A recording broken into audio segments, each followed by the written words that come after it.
I once worked on a consulting engagement where the company was facing a major staffing problem, and the warning signs were there months before leadership noticed.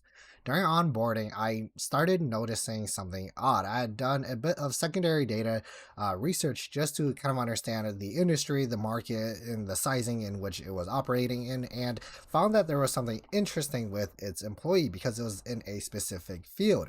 And in that field, there is a rising demand for them, but internally, people were burning out and leaving at 2 to 3 times the industry average churn rate. And that was a bit concerning. And it's not something that's minor, but more of a structural problem. So I brought it up. I had asked leadership if we had done any internal research, such as interviews, surveys, exit data, anything to understand why people were leaving in the first place. And the response was that the other departments were on it and that I was hired for something else, which makes total sense. And it wasn't said exactly like that, but I'd understood the message.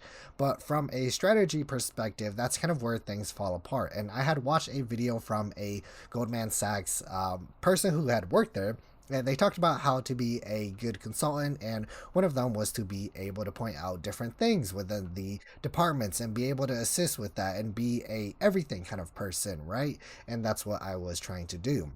Now, the real problem was that they were treating recruitment and retention as separate issues. But if you look at it from a talent acquisition funnel, retention is a part of recruitment. You can't keep pouring water into a bucket that's leaking from the bottom. That's what the Sun Tzu said, or some bullshit. The research clearly showed demand wasn't the problem because people wanted it, but instead, demand wasn't able to be met because the supply wasn't there. And it's not just about hiring, which is the supply, it's about keeping the people who can supply for the demand. A bit tongue twisting.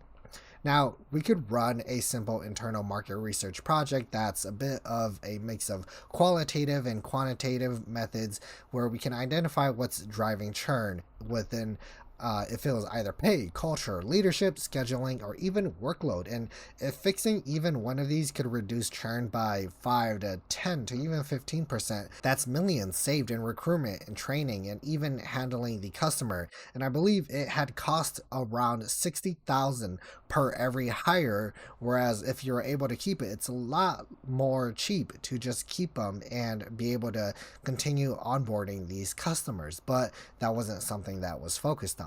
Now, months later, leadership realized that the issue wasn't just recruiting, it was retention. And to their credit, they brought me in to help me unpack it properly because I'd brought it on within 2 weeks, I had mentioned before.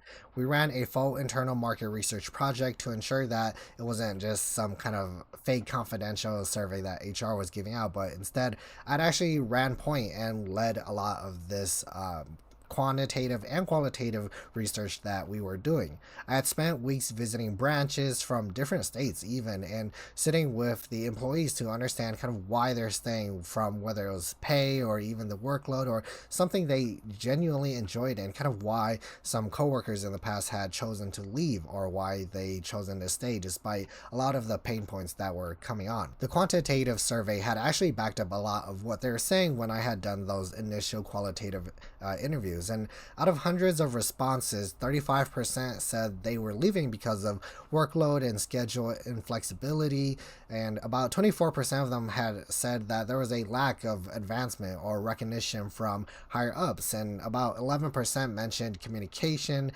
being broken down as it got higher and higher into the food chain within the company. And the rest had pointed to burnout and emotional fatigue, and that was a bit of a separate project on its own because that was something that was being felt by the entire industry as well.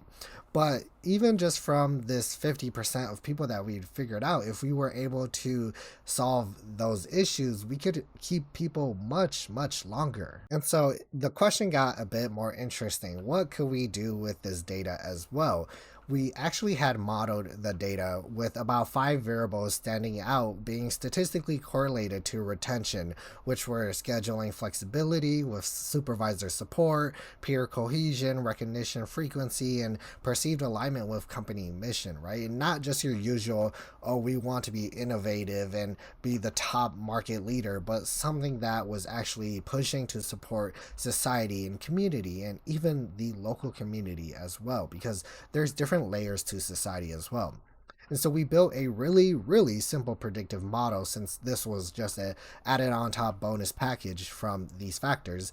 And it had forecasted with about 50% accuracy. And that's not a whole ton, but it was enough to be able to make decisions on a short tail. And so these employees were more likely to stay beyond 12 months if they had these five attributes being met to their criteria. And that model became the backbone of a retention playbook for new hires, and was something that was given to all employees that supported talent acquisition and retaining these employees. Now, we had refined the data to go to a branch level as well, and we found that for certain branches, retention actually increased and the churn rate was decreasing, for some being 22%, others being 5%, and a lot more still being that neutral area that required a lot more digging deeper into. But with this positive effect in mind, it reflected something that, continuously I've reinforced, right? Where market research itself isn't perfect, but if we're able to make a small enough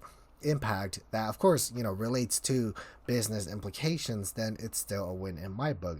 And as I said earlier, a lot of this was, simple attributes and a really simple model that is able to affect some branches, but is able to save the company millions on return. And so it's important that we don't push away data and sometimes insights. And it's actually kind of why we hire consultants in the first place, because we're able to see from an outside perspective when all these years we're working within the same problem, the same industry, where an outside perspective is sometimes needed. If you like more stories like this, then make sure you hit the subscribe and stay along to the journey to learn more about market research and data.